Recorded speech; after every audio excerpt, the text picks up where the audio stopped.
Spoštovane gledalke, dragi gledalci, lepo pozdravljeni. Danes se bomo v oddaji Aktualno pogovarjali na temo pravičnega izstopa iz premoga in v studiu pogovarjamo našega sogovornika, generalnega direktorja Premogovnika Velenje, magistra Marka Mavca. Lepo pozdravljeni. En lep rudarski srečno želim.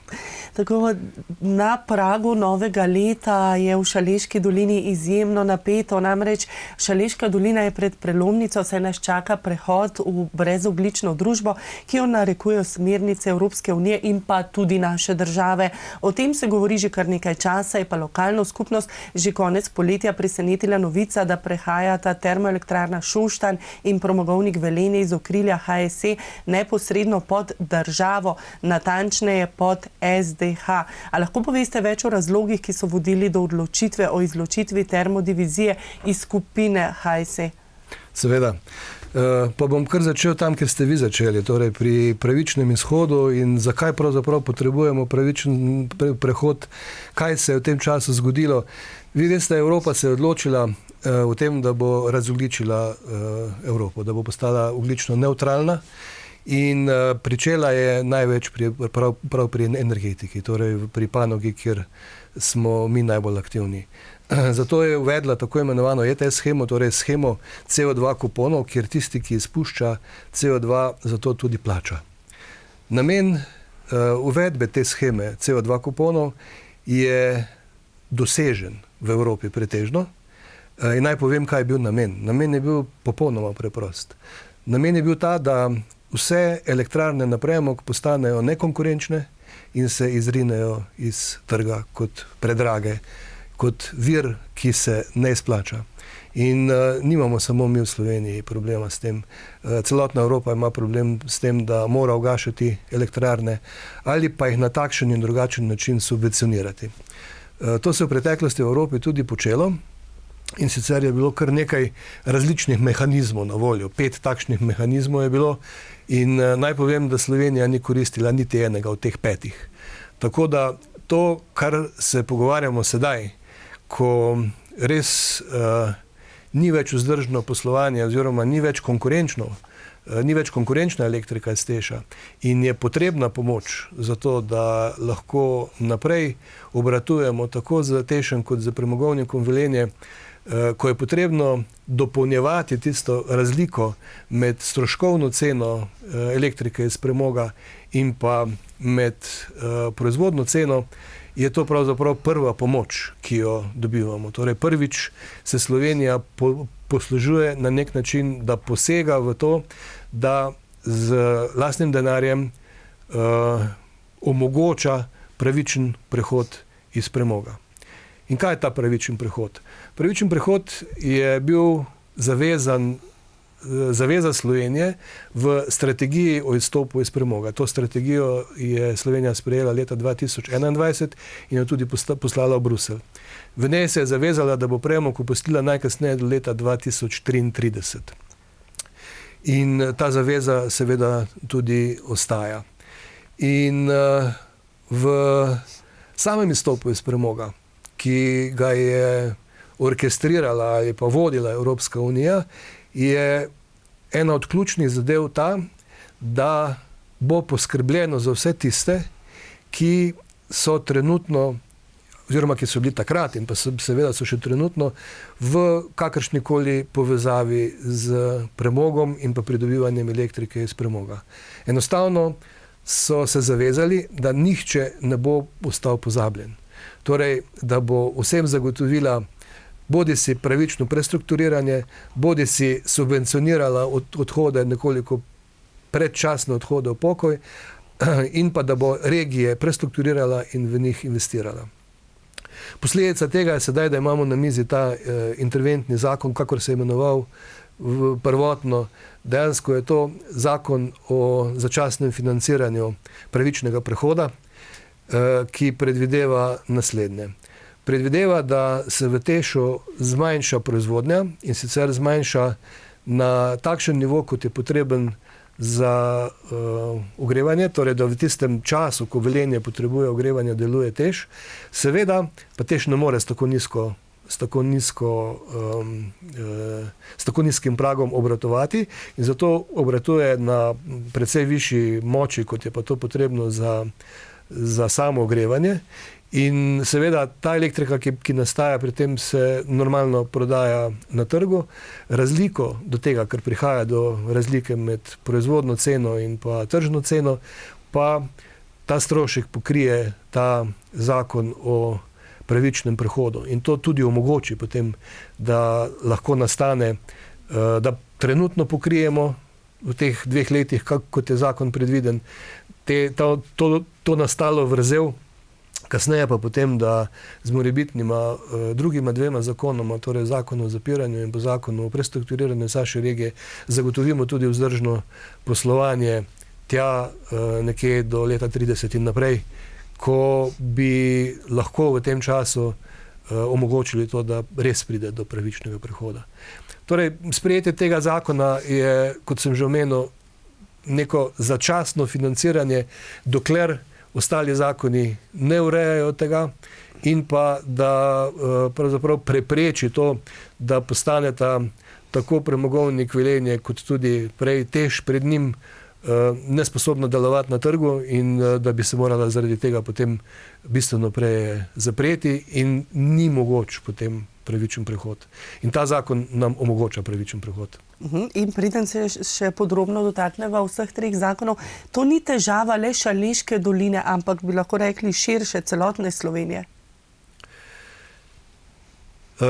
Poglejte, ko je Slovenija potrebovala elektriko v najbolj energetsko zahtevnih obdobjih, pa kar pogleda v 70. in 80. leta prejšnjega stoletja, takrat je bil Teš motor elektroenergetskega sistema in je v nekaterih obdobjih dajal celo polovico in več elektrike.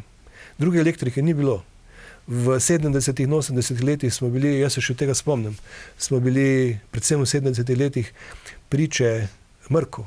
Torej, mi smo imeli redukcije doma, kjer smo ob svečah doma zvečer brez elektrike, seveda posledično brez vsega ostalega, pač preživljali svoje dneve. Tudi dvigala niso delovala recimo v stolpnicah? Delovalo ni praktično nič. Brez elektrike se življenje ustavi. In ravno v izogib tega je potem bilo investirano v vse te nove bloke, tudi v termoelektrarni Šoštanj, govorim tudi o bloku 4, bloku 5. In najvišja proizvodnja potem takrat premoga je bila kar 5 milijonov ton. Torej, več kot enkrat toliko, kot jo bomo imeli v letošnjem letu. In takrat je bila ta elektrika nujno potrebna za to, da je lahko Slovenija normalno delovala kot industrijska država, da se je normalno razvijala in brez te elektrike, za takšno ceno tudi, ki je bila relativno poceni, Slovenija ne bi imela te prosperitete. Zakaj vam to govorim? Vmes se je zgodilo nekaj drugega. Ker je bila ta elektrika izredno poceni, je se zgodilo to, da se ni investiralo v okolje. In Šaleška dolina je postala črna točka na ekološkem zemljevidu Slovenije. Tega se še nekateri spomnimo, večina ne, zato ker je danes urejeno. In takrat smo sami smo Šalečani rekli, dovolj je tega in sami smo tudi sanirali okolico in iz ekološke črne pike je, pogledajte, nastal biser, kjer nenazadnje dobivamo nagrade tako za najlepšo plažo, nagrade za urejenost, nagrade za najlepša mesta in podobno. Tudi za čist zrak. To je še večji paradoks. Mi imamo največjega točkovnega onesnaževalca v Sloveniji in najčistejši zrak. Zakaj? Zato, ker ogrevanje mora biti. Ogrevanje ima nek vir. Vsi ostali viri po Sloveniji, ki so manj čisti, kot je pa zrak v Tešu. Ampak kaj sem želel poudariti? Želel sem poudariti to, niti evra nam ni dala država, niti evra niso plačali davkoplačevalci, niti evra ni šlo iz žepa nikogar drugega kot prebivalcev in tistih, ki smo bili zaposleni v Termoelektrarni Šoštanj in pa v premogovniku in sami smo čistili. In zelo, zelo krivično bi bilo sedaj, po vseh teh letih, reči Slovenija odhaja se poslavlja od premoga iz energetike, hkrati pa reče spet, ampak tega ne bomo plačali, vsi državljani Slovenije plačala bo Šaleška dolina. To se v preteklosti z ekološko sanacijo že zgodilo in nismo niti pripravljeni, niti ni pošteno, da se to breme še enkrat naloži prebivalcem, ki bivajo, delajo in živijo tu. Ker je premogovništvo vsekakor zelo povezano s prebivalci Šaleške doline, skoraj ni družine, da ne bi bil vsaj eden od družinskih članov ali v preteklosti ali pa sedaj del premogovnika Velenje ali pa Teša. Torej za Šaleško dolino bodo ključni 3 zakoni. Zakon o prehodnem financiranju pospešenega in pravičnega izstopa iz premoga, zakon o postopnem zapiranju premogovnika Velenje in pa zakon o prestrukturiranju Saša regije. Prvi pa gre že prihodnji teden v Državni zbor. Da, in tudi sprejem tega zakona je za nas v tem momentu najbolj vitalno pomembno. Namreč ravno, kot sem omenil prej, ta zakon premošča čas do takrat, ko bo jasno in urejeno pripravljeno financiranje dolgoročnega ali pa tega srednjeročnega delovanja premogovnika Velenje. In zato res upam, da bodo to videli tudi tisti, ki odločajo in ta zakon tudi podprli že v letošnjem letu. A lahko izpostavite bistvene poudarke in kaj to pomeni za proizvodnjo in zaposlene v prihodnjem letu? V prihodnjem letu imamo mi... Če bo sprejet zakon. Zakon za to, da lahko mi nemoteno delujemo in prav tako nemoteno deluje Teš, je pravzaprav pogoj za normalno obratovanje. Torej pogoj za to, da mi lahko v naslednjem letu proizvodnjo izpeljemo normalno. Mi imamo predvideno 1.800.000 ton premoga v prihodnjem letu, ki bi ga bilo potrebno nakopati. In pa hkrati prehajamo tudi v faze, ko pričnemo določene dele jam zapirati. Zakaj? Namreč mi se zdaj selimo v zahodni in severozahodni del jam, torej ta del, ki je pod Velenskim jezerom, ta del, ki je pod Škalskim jezerom in v tem vzhodnem delu, tudi kjer so plaže, kjer je rekreacijsko območje, v tem delu se ne rudari več. In ker se selimo, kot sem že omenil, na severozahod, je mogoče že te dele jame pričeti zapirati. In računamo na to, da bo v naslednjem letu tudi sprejet ta drugi zakon, zakon o postopnem zapiranju premogovnika Velenje, ki pa bo omogočil financiranje zapiralnih del. Tako da mi kljub temu, da zmanjšamo proizvodnjo na 1.800.000 ton,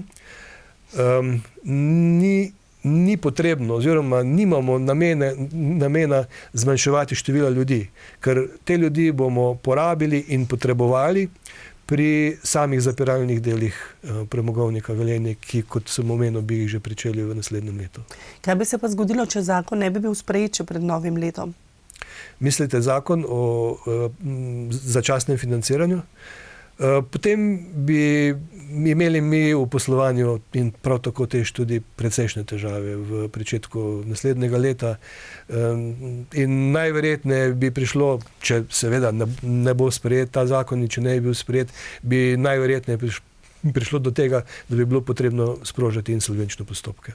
Kaj bodo pa ključne koristi tega zakona za premogovnik Velenje, Termoelektrarno Šoštanj in lokalno skupnost, torej o prehodnem financiranju pospešenega in pravičnega izstopa iz premoga? Glavna in bistvena zadeva je nemoteno nadaljne delovanje tako Teša kot tudi premogovnika Velenje. S tem ostajamo pri tem, da imajo vsi zaposleni normalno delo, vsem ostajamo na tem, da imamo mi normalno kontinuirano proizvodnjo. S tem nam pomeni to, da nam ostaja sigurnost pri delovanju in, kot sem že omenil prej, da lahko tudi potem postopno izvedemo ta pravičen prehod. Ali ta zakon zagotavlja pravični prehod z Šaleške doline, zlasti če upoštevamo zaposlene v obeh energetskih družbah in lokalno gospodarstvo? Trije zakoni so, ki to zagotavljajo in ki to omogočajo. Ta je prva stopnica.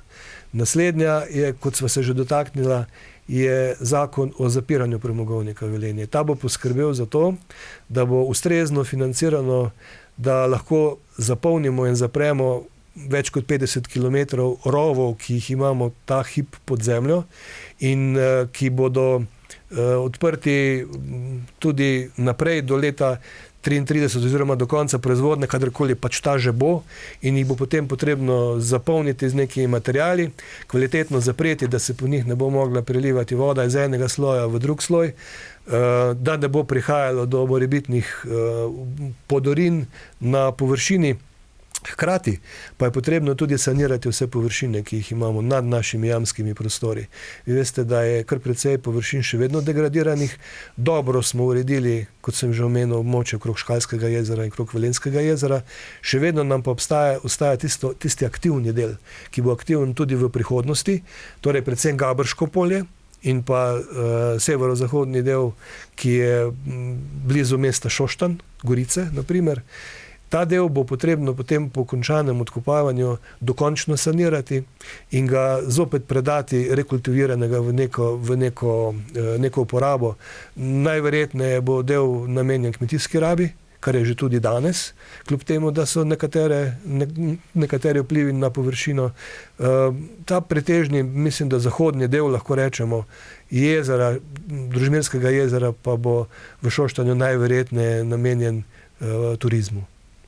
Torej, že imate pripravljen načrt proizvodnje premoga za prihodnje leto? Mi imamo pripravljene načrte proizvodnje premoga do leta 2033, ne samo za prihodnje leto. Mi sicer letnega delovnega načrta kot takšnega, ki obsega ne samo proizvodni načrt, ampak tudi finančni in vse ostale dele, strani našega lastnika Holdinga Slovenske elektrarne še nimamo potrjenih. Čakamo na to potrditev. Se pa zadeve nekoliko vlečejo prav zaradi tega, ker smo sedaj trenutno v fazi prehoda iz HSE na državo neposredno pod SDH-jem. Imate v načrtu še kakšne optimizacije ali pa spremembe v delovanju, ki so povezane s tem zmanjšanjem proizvodnje? Seveda. Mi delujemo trenutno tako, kot so narejeni ti srednjeročni načrti, o katerih sem govoril, delujemo na takšen način, da za proizvodnjo sledimo upadu števila delavcev, torej naravnemu odlivu, tako imenovanem. Mi ves čas spremljamo oziroma imamo prognoze narejene že za naprej, kakšen bo odhod naših zaposlenih v pokoj in torej koliko bo teh obstoječih delavcev na voljo za to, da delamo tako na proizvodnem delu, kot tudi potem na zapiralnih delih. In na koncu potem, ko prenehamo, ko smo tam blizu nekje prenehanja proizvodne, nam praktično ostane samo še tista ekipa, ki se bo ukvarjala z samimi zapiralnimi deli in zapiranjem premogovnika Velenje, bodi si pod zemljo, bodi si nad njo. Do takrat pa imamo še kar nekaj ambicioznih načrtov v zvezi z prestrukturiranjem in v zvezi z novimi delovnimi mesti. Tako da, ja, imamo pogled naprej. Sicer je pa med mladimi še vedno kar zanimanje za premogovniški oziroma rudarski poklic. Na prireditvi Skok čez kožo ste sprejeli tudi nove rudarje, verjetno gre tukaj bolj za inženirje in ostale, ki se jih še kako potrebuje. Da, mi vsako leto sprejemamo še vedno v naš rudarski stan nove strokovnjake oziroma nove naše bodoče sodelavce, da rečem temu tako, ki so se izobraževali tu, bodi si v Velenju, bodi si v Ljubljani ali kje druge na fakulteti. Za rudarski stan se odloča kar nekaj ljudi, žal ne toliko, kolikor bi jih mi potrebovali. Še manj žal, pa ne toliko, kolikor bi jih potrebovala Slovenija. Ker velikokrat zamahnejo z roko, rečejo, rudarski poklic, pa kaj ti bo to, kam pa sploh lahko greš v službo. Pravzaprav ne gre tu samo za rudarski poklic, prečkrat ga mi imenujemo rudarski. Tu gre za poklic geotehnika. Torej, zelo široko znanje pridobi, ki se lahko uporabi na več področjih. Naprimer, eden od takih je sanacija plazov. Drugi je izgradnja tunelov. Tretji je tudi nenazadnje pri pripravi temeljnih tal za samo gradbeništvo. Izdelava vsekov, ogromno stvari, ki jih z svojim znanjem en tak inženir, tehnik ali pa celo magister lahko uporabi. In ravno kar je konec prejšnjega meseca gostila fakulteta, rudarska fakulteta, ki je na NTF-ju v Ljubljani, je gostila bodoče potencialne delodajalce. Namreč fakulteta na koncu leta sproducira 3 do 4 magistre geotehnologije in rudarstva. Pokazalo se je, da delodajalci bi potrebovali vsaj rang velikosti 10 na leto, da potem lahko obvladujejo vse kamnolome, da lahko obvladujejo vsa ostala dela, ki sem vam prej o njih govoril, in da je potem stroke dovolj. Torej, nekateri poklici se bodo ohranili? Zdaj sva govorila samo o rudarskem delu poklicov in geotehničnem delu. Naša ambicija je ta, da karkoli mi znamo, karkoli mi počnemo na premogovniku Velenje in ima to potencialno drugega kupca kot samo premogovnik, torej da najde svoje mesto na trgu, da to tudi razvijemo in da to spravimo na trg. Namreč, če vzemimo, recimo hipotetično, da danes ne naredimo nič. To pomeni, da hkrati, ko se preneha proizvodnja v premogovniku in ko se zapre premogovnik, ta delovna mesta vsa ugasnejo. In na samem premogu bo na koncu število delovnih mest nič. Ja, ostala bo manjša ekipa, ki bo skrbela za to, da bo nadzirala, kaj se dogaja na površini, da bo izvajala monitoringe, da bo izvajala sanacijska dela na pregradi med Velenskim in Rožmirskim jezerom. Drugih del pa ne bo. Zato je edini način in edini izhod, da ta delovna mesta ostanejo, je ta, da za vsak produkt in za vsako storitev, ki jo danes delamo, se vprašamo, kje ima kupca na trgu, oziroma kako jo prestrukturirati na takšen način, da bo kupca na trgu ta storitev ali pa ta dejavnost ali pa ta produkt tudi imela. In imamo kar nekaj takih. Naprimer, ena od teh je naš lesni program. Mi imamo firmo PLP in trenutno smo v pripravi tega, da PLP kandidira na sredstva Just Transition fonda, ki so namenjena ravno prestrukturiranju te dejavnosti, mislim, da sploh dejavnosti, ki je vezana na premogovništvo in na izstop iz premoga, in da poveča ta tržni delež, ki ga trenutno že ima, to pa 30% njihovih proizvodov, da ta delež bistveno poveča. Torej, da začne z novimi izdelki, da začne z izdelki z višjo dodano vrednostjo in pa seveda s takšnimi, ki mu odpira še druge dele trga. Enaka zadeva je z podjetjem Sipoteh. Mi imamo podjetje, ki za nas izdeluje rudarsko opremo. Hkrati pa se na trgu pojavlja tudi že z težko mehanizacijsko opremo, ki jih izdeluje bodisi za potrebe gradbene industrije, primerni so tudi recimo za potrebe kotlovnic lesne biomase, kjer gre za transport biomase kot take do kotlov, in pa še za marsikaj drugega, tudi nenazadnje za živilsko industrijo in še kje so potrebni podobni proizvodi, ki jih že počnejo. In mi zato del trga že imamo in zato imamo namen to naprej tržno razvijati in plasirati. Ampak namen je ne sami, kajti če mi ostajamo lastniki, potem smo spet na zgodbi, ko bo premogovnik nekoč ugasnil in spet naredimo problem.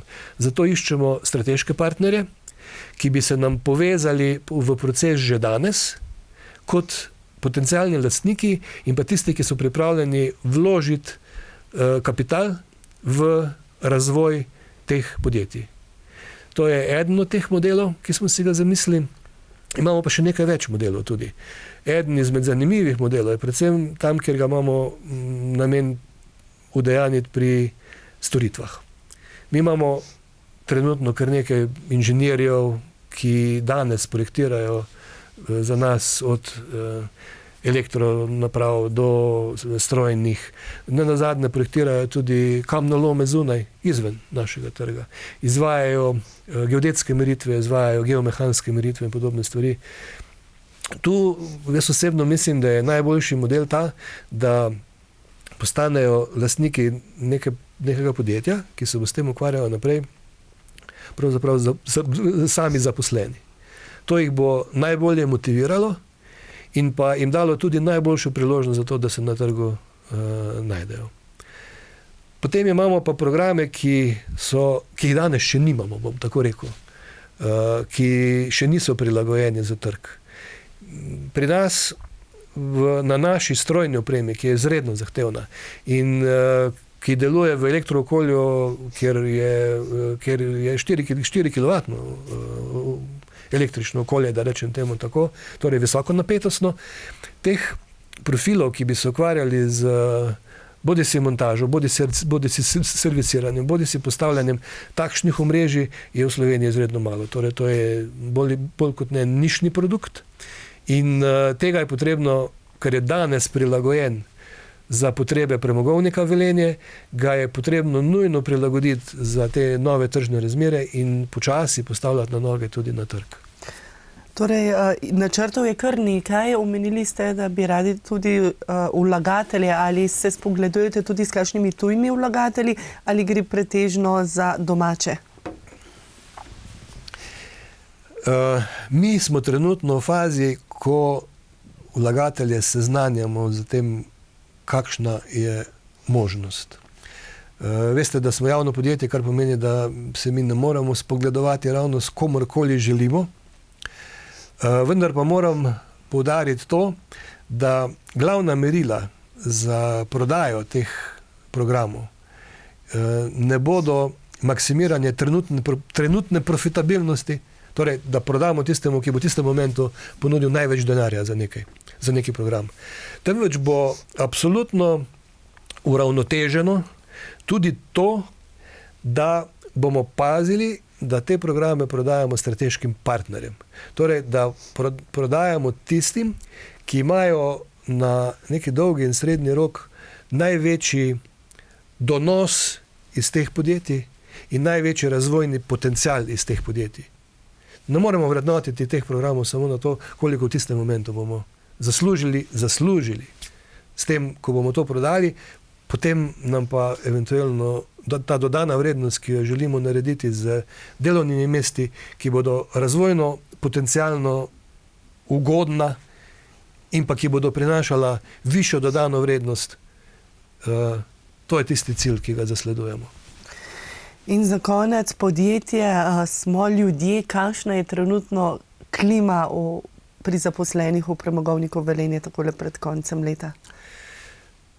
Klima je, jaz upam, da po eni strani novoletna, torej prešerna, vesela, vendar pa se absolutno zavedam, da so ljudje zaskrbljeni. Glede na informacijo, ki so, glede na to, da se bliža konec našega delovanja, je popolnoma logično, da so tudi zaposleni zaskrbljeni, da čutijo nekje pri sebi, da so stvari takšne, da se morajo informirati, da morajo zadeve poznati. In moram reči, da izredno cenim in moram izredno pohvaliti potrpežljivost naših zaposlenih. Moram pohvaliti to, da pravzaprav so tisti, ki zbrano poslušajo informacije. Mi jim dajemo informacije o vsem, kar se dogaja. Ne prikrivamo ničesar in upam srčno, da nam tudi zaupajo. Prav zaradi tega, ker ne skrivamo ničesar. Trenutno pa upam to, da imajo predvsem v srcu ta božični čas in da v duhu tega božiča, novega leta in pa nenazadnje tudi ponosa pri tem, da smo v tem času kljub vsem težavam, ki smo jih imeli, izpolnili plan in izpolnili proizvodnjo in da bodo z vsemi temi občutki lahko šli v novoletno božične praznike. Magister Mavec, iskrena hvala za današnji pogovor in bomo rekli, naj odmeva rudarski srečno še dolga leta. Srečno. In tudi vam, spoštovane gledalke in dragi gledalci, hvala za vašo pozornost in nasvidenje.